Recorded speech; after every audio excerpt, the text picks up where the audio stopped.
Motherhood is a beautiful journey, but let's be honest, it can also feel like pure chaos. Between balancing work, family, and everything in between, it's easy for moms to feel overwhelmed, exhausted, or even like they're just barely getting by, right? Today, I'm joined with Fiona Demark, a professional speaker, coach, and author who knows a thing or two about resilience and positivity. Fiona has overcome incredible challenges in her own life, and now she's sharing her powerful, practical insights on how moms can build resilience, reframe their thinking, and find joy in everyday moments. If you've been craving a reminder of your strength and some tools to bring calm to your chaos, this episode is exactly what you need. Hey friends, I'm joined with Fiona Demark, a professional coach, speaker, and author of the book Broken Hill. She comes with a powerful life lessons of resilience and well-being. And I'd just like to say thank you, Fiona, for being on Jess Saying. Thank you for having me. Well, I appreciate you being here. Okay, so I was going over your website, and you just do it all. Like you're a keynote speaker, you do training and workshops and coaching, and just a blog, and you go on to podcasts too, and like this, and you're helping my moms, my listeners, hopefully, like see your story and I don't know, give everybody just a lift up and for those moms that feel like they're overwhelmed and I just can't do it anymore, they can listen to your story and say, I guess I can. Yeah. You know what I'm saying? I just really appreciate you being on. Okay, so tell us a little bit about your journey, and you do have a disability, and the reason why I say this is because when I first met you, we're all talking and everything, and then you tell me, and I'm like, what? I didn't even notice. Like because I was like way over. I guess I should have read about you before I had my first little meet and greet with you, because I was just like floored. But please tell us your story. Okay. So I do have a disability. I'm legally blind and have been so since I was really young. And I guess the beauty in that is that look, I was diagnosed when I was really young, but they never really had a lot of information. They just sort of said, "Oh, you've got a retinal disease and you're going to go blind one day," They didn't but give we're you a not name. really They sure. didn't name it. They didn't Yeah, name it.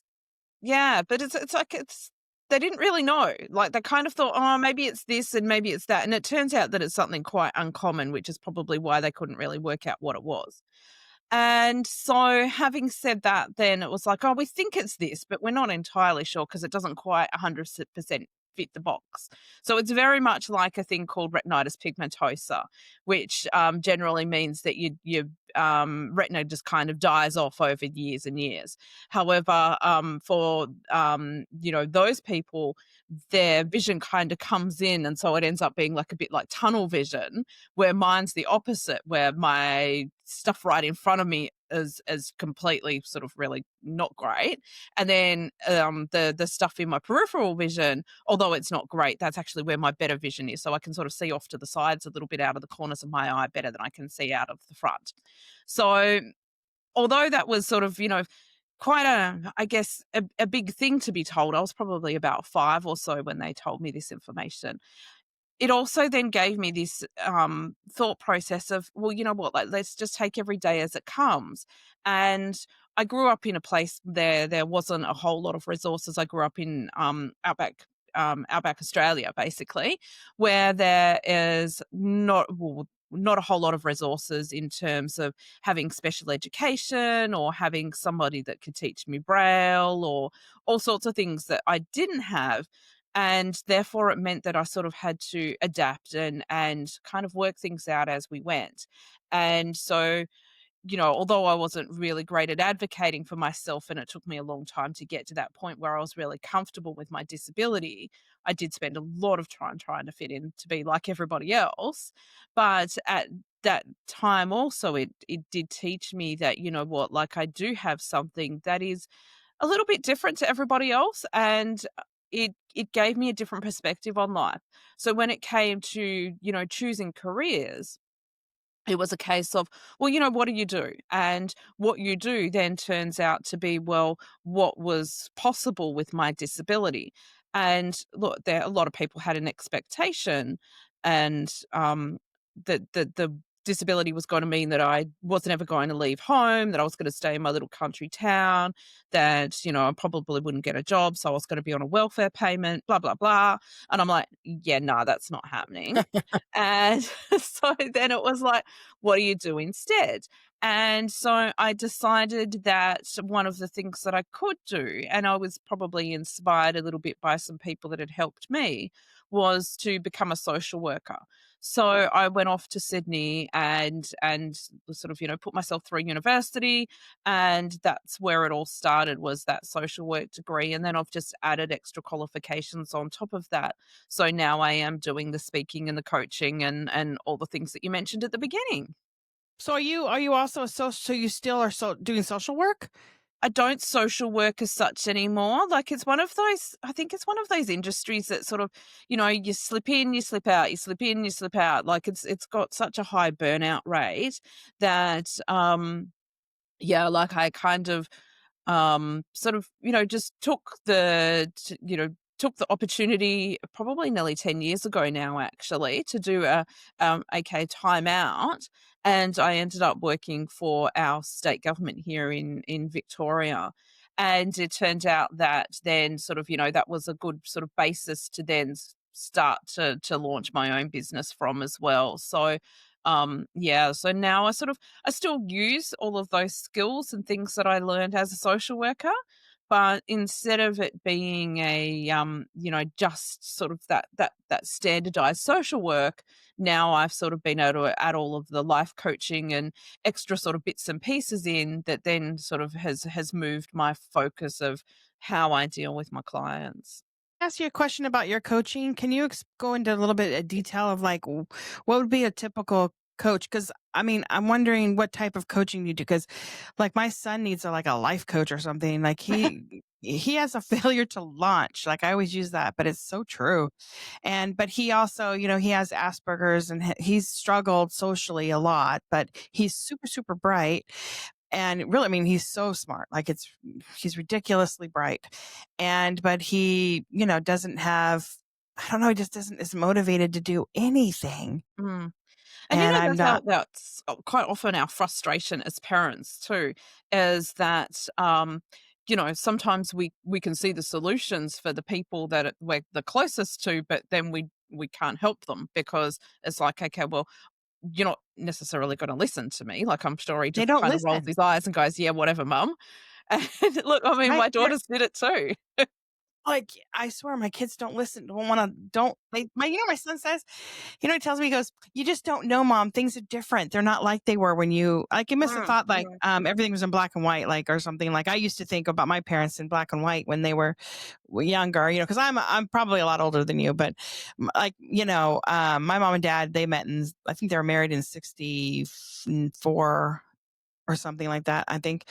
And so I used to always envision my parents in black and white. But my son says like, "Oh, you don't know, mom. Everything's changed. It's not like it used to be, and kids are staying at home a lot longer now, and they don't just leave home when they're 18 like they were when you guys were young. Because like at 18, I was chomping at the bit to leave, Yep, yep, But exactly the same. Yeah, these kids yeah. are like, nope, staying in the basement, You know what I mean?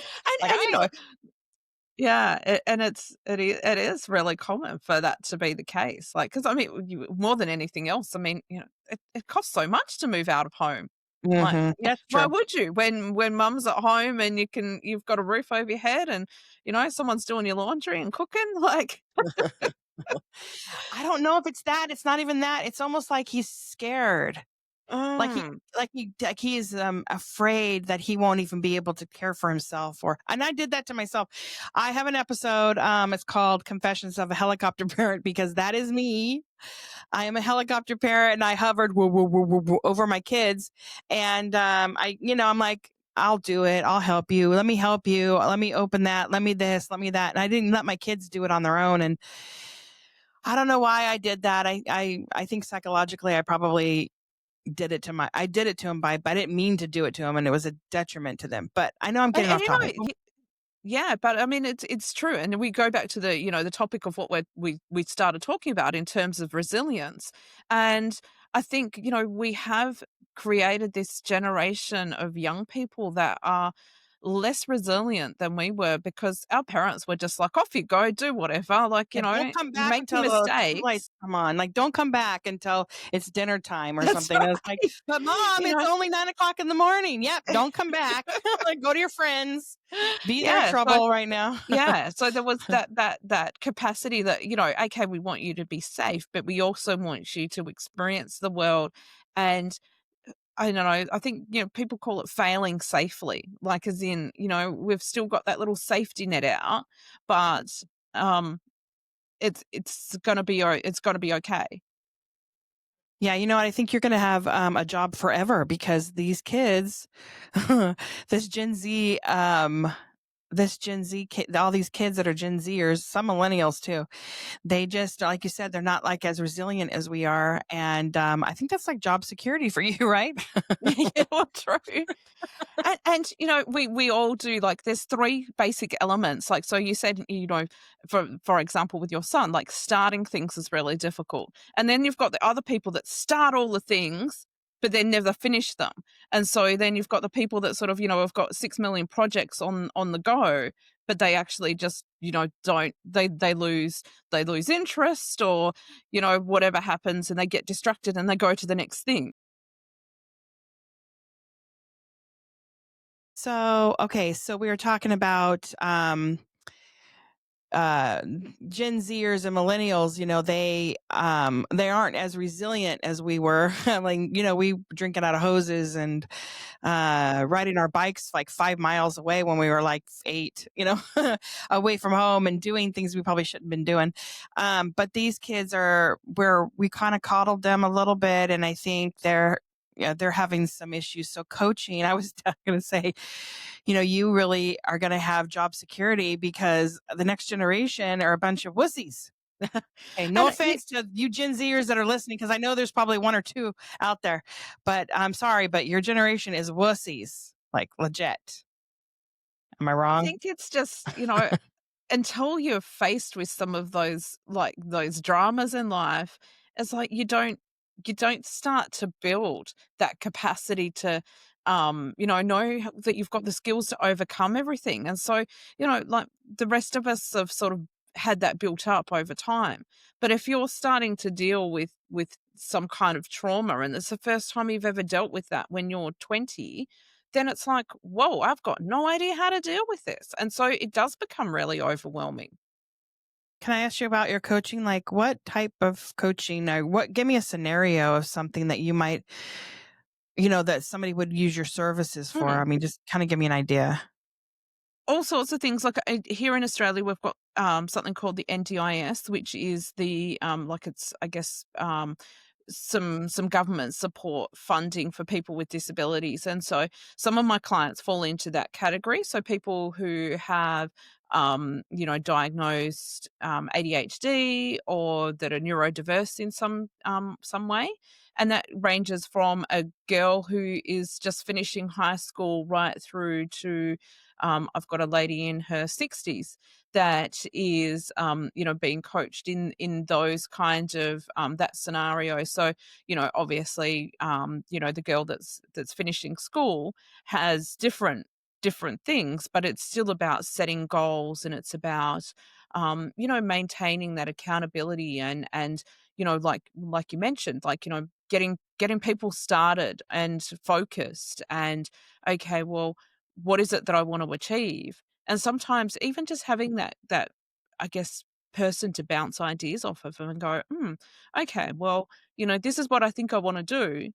And then working out, maybe, is that possible? Is that not possible? And if it is going to be more difficult, how then do I manage to do it in a way that is going to be, supported and, I guess, like, something that they can cope with along the way. So instead of being overwhelmed by going, "Oh, okay, well, I've got this amazing goal and I want to get to point B," but I'm all the way over here and I don't know how to get there. And so it's like setting out those little steps along the way to be able to say, okay, well, you know, sometimes just baby steps is still going to get you in Right. the right direction. You'd have to do super baby steps for my son. Like, and you know what the thing is too is that my kid and when in my situation, my son, he is a concrete thinker, but he can't think outside the box. So, um, he thinks, oh, I need to get my driver's license first, and then I can get a job. And I go, no, no, Parker, get a job, and then we'll drive to we'll practice because here in America you have to get a learner's permit, and then you practice, and then when you feel that you feel safe enough behind the wheel that you can go take your written again. You have to take another written test, and then you have to take a driver's test. And I said, and I'm white knuckling it when he's in the car because I'm like, I'm scared to death and I'm trying not to, but he's like, I have to learn to drive first before I get a job. I'm like, no, no, Parker, you get a job and then we'll practice on the way to work and then we'll practice on the way Mm, home. And over time, then you'll get a license. But in his mind, he thinks he's got to do one before the other. You know what I'm saying? And so he doesn't want to listen to mommy. Like, mommy tells you how we should do it. And he's like, no, no, no, we're doing it, his way or whatever. mm, mm. And so having somebody that is like somebody else giving him advice or somebody else is like a coach in some way, I think would be, and I think that's where your services come in as being like really a good tool, especially for somebody like in my situation with my son who, doesn't want to listen to me. And, he says that he's looking, but he's not, one application is not looking for a job. That's pretending to look for a job. You know what I mean? So, anyways, I know I always turn things around. On this show, I swear, legit, I always turn this around as a me therapy session. But I feel like everything is so relatable to my life, and that is why I bring you guys on because I feel like I'm getting like free help. Like, but you have a book. Tell me a little bit about your book, Broken Hill. I'm curious. What's that about? So essentially, it was a little bit of a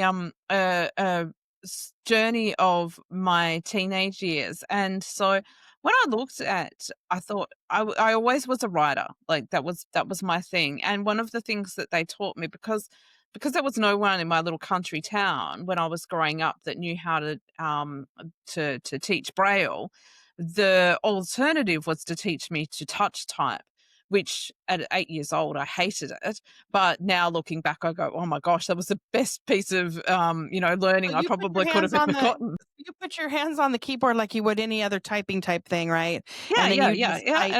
exactly correct. So But I just like mean, it me means typing that with my eyes closed, right? It's like yeah, me yeah, typing. yeah, Yeah. Okay. yeah, yeah.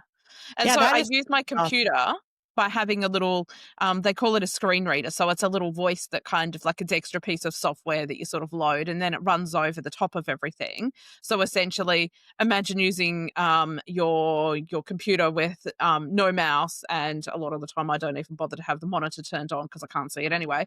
But so essentially, I just use the keyboard and a keyboard shortcut for everything, and then this little voice sort of reads everything out to me that I'm doing. And so essentially, learning how to type was fantastic when I was little because as my vision deteriorated, I've probably got maybe 5% left now if I'm lucky. Um, it meant that that was still a skill that I could always use. But as a kid, when I was doing those typing lessons, I used to write all the time, like write these well, they were supposed to be short stories, but they ended up being huge. And I was always thinking, "Oh, I wanna be a writer, I wanna be a journalist." Wait, pause. You're cut. You're paused again. I mean, you're frozen. Okay, But it says we're recording. okay. So So do we keep go. just go I'm with sorry. it? So go back to where you said. So when I was younger, you used to write short stories. Yep, Start there. okay. So Good. yep. So when I was younger, I used to write these short stories that weren't necessarily short stories because they ended up being like huge. And I would use up all the paper in the printer, and then remember those printers that used to sort of like it'd print and then roll it out on that big roll of like paper with the little The dots down the serrations side? on the side. You had to tear off the Yeah, sides. yeah. we're just gonna say what it is. We've had some technical difficulties. So we We are love we technology. so let's jump back into the story. Sorry about that. Okay, so from typing, I used to write these stories, and then from the stories, I always thought that I wanted to be a journalist. And then the story was, is okay, well, can blind people be journalists in the 1990s? Well, yeah, probably not. Like, I've got to go to the scene of the crime to report, and it's like, well, how am I going to get to the scene of the crime and see what's going on? With technology these days, well, you would like to hope, although today hasn't inspired me very much by our technological issues, but I would like to think that, being a blind journalist these days is actually very possible. But back then, I didn't understand that there was all of these fabulous things that were going to be available in the future that were going to help. So I went, okay, well, this is not the career for me, and that's why I went off and sort of studied the social work. However, having said that, I guess there was always that thing inside of me about writing. And so that's why I decided to go back and write the book and to kind of, share some of those things that happen. So, obviously being a teenager, we all deal with some of those things of, creating your identity and working out what it is that you want to do with your career and all of those things. But then I realized that being a teenager wasn't just about that, and it wasn't just about my disability, but it was also about, grief and loss because I had, one of my parents passed away, and my house burnt down, and I don't know, Oh, there was all of this oh my trauma. gosh. You're like a country song. Yeah, Like I am a little bit. Yeah, the only thing that happened is my dog didn't die. That's terrible. And we're laughing about it. but But see, but you that's know the whole what? Like I part. think yeah, You so gotta be able to so laugh so about it. that's the story of and then, how I managed to come out of all of that at the other end and to go, okay, well, you know what, like again, like all of that stuff happens, but what do you do? Do you sit in the corner and feel sorry for yourself? Or do you go, well, you know what, that's just what the universe has served up to me. And so then we just keep going with whatever it happens to be that comes next. And then you just work through one problem at a time. You know, That's right.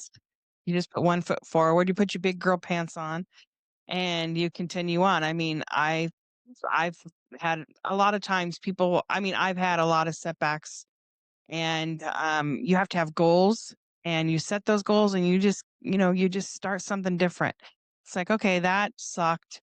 And you went through this peak and now you're at the bottom and I'm going to work myself all the way back up to the top as best I can. And you just got to keep trying. I mean, you can't give up. I have a friend, he's having a relationship issue, and he's like, he feels like he's doesn't have anything good in his life. And I'm like, take your boyfriend out of the equation and your life is great. You have friends and family and a job, but some people just they don't have that resilience or that bounce back. But Mm. you've got to give Mm. yourself, first of all, you got to give yourself ability to say, I'm okay that I failed or this didn't work out. It doesn't say anything about you personally. It's just things happen for a reason. That's God's And you plan. know what? Like, I do go very much on this philosophy of the silver lining in the cloud. And as crappy as the situation may seem at the time, you look back with hindsight in another, sometimes we can look back, 5 years later and go, wow, look at all the amazing things that have happened. But if that bad thing hadn't have occurred, I would have never ended up where I am today. And so, I'm a really strong advocate of, we've always got the resources inside of us to deal with what life throws in front of us. It's just, sometimes you struggle to see that you've got that capacity at the time. But then when you look back, you go, oh, okay, well, look, it wasn't a great time when I lost my job. But if I hadn't have lost my job, I probably never would have taken a risk and gone and traveled the world or, whatever it happened to be, taken that opportunity for a career change or, decided that that was the time to have a family or, whatever that is that you've created because that situation was confronting you at the time, you may not have ever done that. Yeah. I mean, I don't know if I didn't have my sense of sight. I don't know. You really have to be resilient with, you know, life. I mean, that's just really a gut punch, really, I think. I don't know. Because I've had sight. I don't know what to do. I have a hard time. I can't see with my glasses without my glasses. I'm thinking like, shit, I can't even see with a, and I have a little bit of sight. I mean, I have great sight, but I mean, I'm thinking like, man, I don't know what I would do. I mean, it just takes you had to have overcome so much. And look at you, you're so positive and you can giggle about things and you don't take everything so seriously and you got such a great disposition. I'm thinking like, I don't know if I could do that. Like, I don't know. I guess I could But you try. I could. mean, if Yeah. And, and it's only when you're faced with that situation that you learn how to do it. And, for other people, I go, oh my gosh, like I hear other people's stories and I just think, oh my gosh, how did you deal with that? That sounds devastating.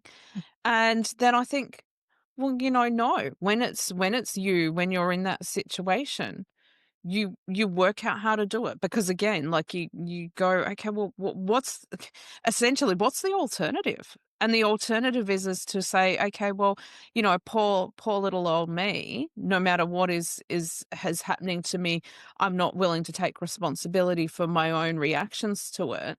I mean that's the thing I guess is I learnt many years ago, and that we all have the ability to choose our reactions to whatever situation faces us. I mean, we've all got that friend who has a headache and then they're instantly thinking, "Oh my gosh, I must have a brain tumor. Like I need to take Panadol and go and lay down in a quiet I'm dying, room." they go straight And to the, yeah, like the, it's like, right, this is, a doomsday kind of headache where right, somebody else just goes, "Oh, you know what? Whatever, like, it'll get better soon and I'll just right. Give plug me my some way through it." Tylenol. Well, ours is Yeah. Tylenol is what we have. Give us some Tylenol and no, I don't need an MRI. I just need a Tylenol. That's exactly Mm. right. My And husband so said, my husband always says nobody can upset you unless you let them. exactly correct. Yeah, Yeah, 100%. And that's his you've always got that's the that little thing. choice. When we Yeah. get in a fight, he throws it in my face. I'm like, whatever. I'm like, I am upset. I am upset, and you're letting me. I'm doing it. I'm upset. And that's okay if you're choosing to be upset, that's totally fine. But when when you go, "Oh, well, I have a crappy life because this happened and this happened and this happened, because this person did this to me and this happened, and now all of those things have created my crappy life." And it's like, no, actually, you've created your own life because you're the one that's chosen to react to all of those situations Right. and continue to hold on to them. You've And got the opportunity to let stuff go. if you're not willing to listen to advice as well, when you have smart people telling you, like helping you work through your issues, and you never ever listen to Mm. everything they say. I mean, there are Or people you sometimes. keep on coming back and Yeah, asking the same people right. the same, those people that, you talk to them and it's like they've told you the same story about usually it's relationship issues. That's the one that I find people are the least easiest to move on from. They'll come and they'll whinge to you about the same situation over and over again, and you've given them the best advice that you can give them every time, and it's like, like you're choosing to just hold on to it. Nothing Yeah, changes. I know. Because I always say, well, you know how I feel. And I keep saying that over and over. I'm like, well, I've already told you what I would do. You know what I would do. You know and he knows because it's been a year of the same crap. The guy's doing the same thing over and over again, and they're like in a vicious cycle. Mm, And mm. anyways, I'm just, I got off on a tangent, but I'm just saying that like it kind of goes in line with like, you got to be open for coaching too. You got to be open for somebody else to help guide you. If you're just Yeah, stuck and you can't do it, you've got to be open to, letting somebody else take the reins and guide you through, these baby steps to get to your end goal. But you gotta be willing to, accept the help too. yeah. And Am and I it's right? funny, like this one of the things that I always have, like I have an introductory, catch up session for free before I coach anybody. And it's about them working out whether they want to work with me and whether I want to work with them. And one of the things is I gauge in that session as to, how how much do you actually want coaching? And are you actually willing to do the work? Because if you're not willing to do the work and you're not there yet, you can pay me as much as you like, and I'm not going to be able to do anything to help you. Like, Right. until you're willing to be ready to make that change for yourself, I can help facilitate that for sure once you're already there. But if you're not there yet, I can encourage you. But at the end of the day, if you're not going to change anything and you're not going to be on board and you're not going to be accountable and you're not going to do the things, then you're just kind of wasting everybody's time. And so, as funny as it may seem, like I will actually not work with people, and I will tell them at the beginning and say, I don't think you're ready yet. Like I think you're not in a place where you're ready for coaching. Yeah. And it's That's very easy. There's a lot of people out there will just say, "Oh no, no worries. Yeah, I'll sign you up for a, $1 million package and you can pay me as much as you like and we'll just sit here and go around in circles." But right. I don't want to do that for people. I'm really passionate about what I want to do, and that is that, that change and helping people. And if people aren't there yet, like I don't want to be part of that, you know creating an extra problem for them, saying, okay, well, another sort of nagging voice in the background when they're not ready to do anything to actually move forward at that Right. point in time.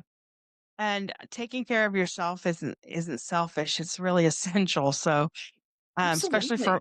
for moms out there that are struggling to juggle and do it all. And I mean, I don't know. Do you ever get do you ever get a situation where mom's like, I just can't prioritize. I don't know what to do, or I'm stuck, or I don't know. Like, Yep. And yeah, you know I what? mean, What I tell them, the biggest piece of information, free coaching, I guess, is that find something that you love to do for yourself. Don't worry about all the other obligations and the overwhelm and the blah, blah, blah, blah, blah. Find something that you love to do for yourself. Something it might have been, you might, I mean, how many times do we have something that we love to do when we're younger, especially maybe before the kids and the family and the obligations of life? Like, some of us played musical instruments or did dance class, or were creative in art or something. I don't know, you might have had a sport that you love to play, and now you don't do any of those things. And so it's like, reach back and find something in life that you're really passionate about, that is something that the time just disappears when you're doing it and that you really love, and then go and actually schedule that in as a priority into your diary. And that's just as important as making sure that the groceries are bought and the children are at school and you're getting them to their activities. You need to do that thing for yourself as well. Even if it's just, okay, well, I sit down for, 20 minutes after the kids have gone to school and have a cup of tea and read a book. Like, whatever it happens to be, schedule that into the diary and make sure that it's not negotiable, that that drops out, because that is the thing that's going to give you your energy to deal with all of the other things that come your way. so just for America, diary is like your to-do list or your scheduler, your planner. Like, Isn't it funny? Like, it we is live funny. on different parts of the world, have such different, But we all do the different, same stuff. It's just called we differently. call Like, them I don't know. What do you such call different Tylenol? things. You called it something else. I don't know what it was. Yeah, it's funny. It is kind of weird. Okay, so can I ask you a question about your book? Because I think we got kind of off on a tangent and then we didn't get circle back a little bit to it because I want to know. Okay, so you started writing a lot when you were younger, Yeah. and but what is your book about? So you have a thing for you want to be you're an author. You probably were an author when you were little because you were Yeah. writing, writing, Yeah. writing, writing, writing. Writing, writing, Um, writing, yeah. right. Yeah, so that book is about sort of, I guess, me dealing with all the traumas and the things that happened as I was a teenager, and then how I That's right. came out of the other end of it. And I'm actually in the process of writing the next one now, which is Hmm. more of a self-help kind of resilience guide, and it will pick up some of those themes. So around bullies and grief and identity and some of that other stuff, and then start to pull that into I guess, really workable kind of here's some answers on how to manage those situations because of what the current book is it literally is just a memoir. So it's like this is what happened to me and this is how I got out of it. Do you have any kind of a go-to encouragement, like the go-to line that you use for encouragement for people that feel like they're just overwhelmed or they're stuck and they can't move forward. They're kind of feeling like they're in the mud and Hmm. they can't get themselves out. Do you have like a go-to thing that you tell people? Um, not really. I think it's just, Everything is you know like a what, like case just by get case out. basis, most likely, right? You're like Yeah, you break it yeah. down case by case. You don't have like a spiel. That's what I'm kind of No, getting at. no, I don't actually, yeah. But I mean, the overall vibe of it all is that, just get out there and do life, yeah? And look, face some of those fears. If you're feeling a bit uncomfortable, uncomfortable is actually a good thing. We all like to think about uncomfortable as, oh no, like I just want this easy life. I want to, know what's coming next and, be safe and but you don't grow when you do that. And so it's the proudest moments in your life are the times where you've pushed your boundaries a little bit and then you go, "Oh my gosh, look at this. It actually turned out amazing, and don't I feel fantastic because of it?" They're the moments that we want to create in life. You only get those when you push your boundaries and go outside of that comfort zone and face that fear a little bit. And so, Yes. although something might not feel good, you know, it can turn out one way or the other. Worst case scenario, you go, "Oh, okay, well, that wasn't so great. We just won't go there and do that again." Yeah, I mean, when you overcome, like, I don't know what I mean, even if it's like I'm making something, a dish, let's say, and I swear rice is my arch nemesis. I cannot cook rice to save your life, and it has been that way since I was little. Okay. Get a But rice but cooker. It makes it I so know much easier. I know I do have a steamer, but when I want to make like Mexican rice or Asian rice or something different, like I want to put some zhuzh in it, right? Uh-huh. I swear when I do it right, when you finally overcome the thing that you cannot get right and you finally get it right, it's such a great feeling. You're like, it's like that movie Castaway Yeah. when he's like, I made fire. Like, Yeah, yeah, or- exactly. And it's like such a small thing, but it's huge because it was like, it didn't come easy. right. Yes, because it didn't come easy. Nothing worth it. Nothing worth a damn really comes simple. And if it does, then Exactly. screw you. Screw you. We don't care. We don't care Yep. about you. Yeah, like I jumped into podcasting, didn't know what the hell, and I just taught myself how to do it. And I took baby steps to get there, and I'm here now. I mean, I'm still learning. I'm not great at it, but it's fun, and I'm meeting so many great people like yourself. I mean, I you're all the way in Australia. It's a Saturday morning and it's a Friday here for me.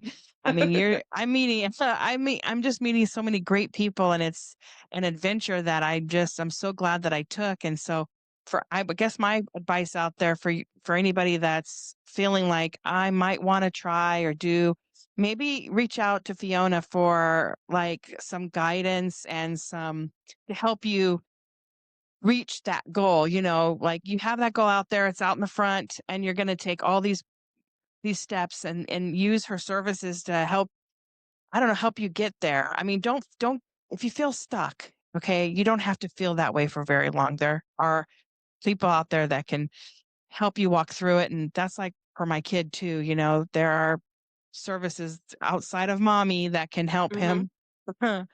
And if I told you his age, you'd probably like, "Oh my god, Jessica, he's just too old to be home." Like, it's kinda sad, but, he's such a smart kid. I just really appreciate you spending some time, letting us know that there are people out there. Because do you do Zoom or people can use your Yeah, services via yeah. Zoom? Because, like, you're all the way over there or All the there. way I don't over know here. which way. Yep. So, yeah, Zoom is the way to go. Like, we look back and we go, "Oh my gosh," like, what did we learn from that pandemic? And the answer is that you don't necessarily have to always do the way we thought we did. Like, there's all these other options. And so, now the world has become a smaller place because we realize that we can do Zoom and, we're here and it's easy. Yeah. I got my master's degree during the pandemic.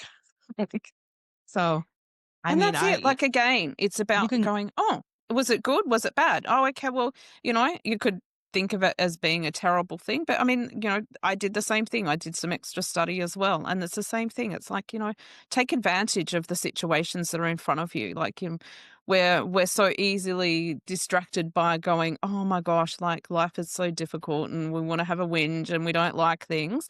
It's like, okay, well, you know what? No, let's take this and use it to make something out of it. It's like that whole, make lemonade out of lemons, yeah? Like, yeah, just exactly. do it, yeah. Exactly. Okay. So where can they find your website? What's your website, by the way? Website is, fionademark.com.au, Yeah. and I am all over the socials as well. So if you plug Yeah. my name in, Like legit, um you just have to type in Fiona Demark, Demark, and like all kinds of stuff comes up. ta-da! You're all over the place, girl.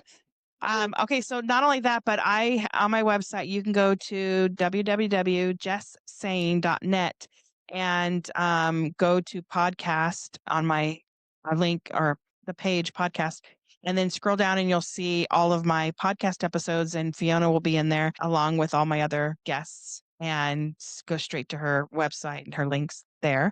I'm also on all the social media. Are you on social media? Of course you are, All right? over the social media. Okay. Go to her social media, like and follow because come on, we're building a community here, right? Do the same for me. I'm on TikTok, Facebook, LinkedIn, Instagram, whatever. I'm on them all. Come follow, come like me, come be a part of our community because I really actually I really need followers. So please follow me. And Fiona, thank you so much for spending a little bit of time. And I know we've had technical difficulty, but I think message is strong. And I think, if you're out there and you're not sure of your direction, Fiona's here to help, right? You're like Superwoman. Do-do-do-do. Yes, okay. Well, thank you so much for being here, and everybody have a great night or day. You could be jogging right now, and it could be daytime. So, all right, peace out.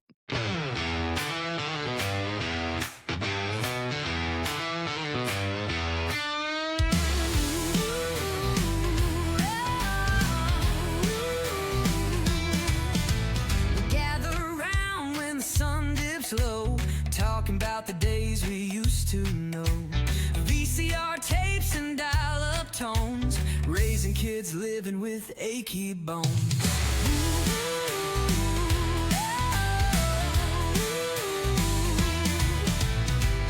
Leather jackets and big hair days, now it's carpool lines and PTA. Neon dreams turn into schoolyard fights, but our hearts glow in retro nights. We are Gen X, living both worlds. From cassette set tapes to a digital world.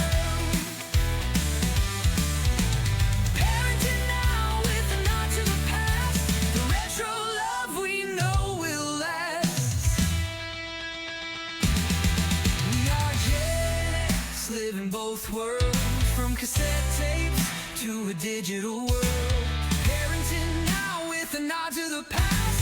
The retro love we know will last.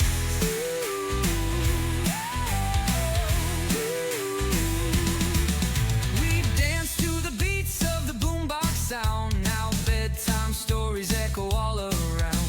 But deep inside we're the mixtape kings, still fighting life with arcade dreams.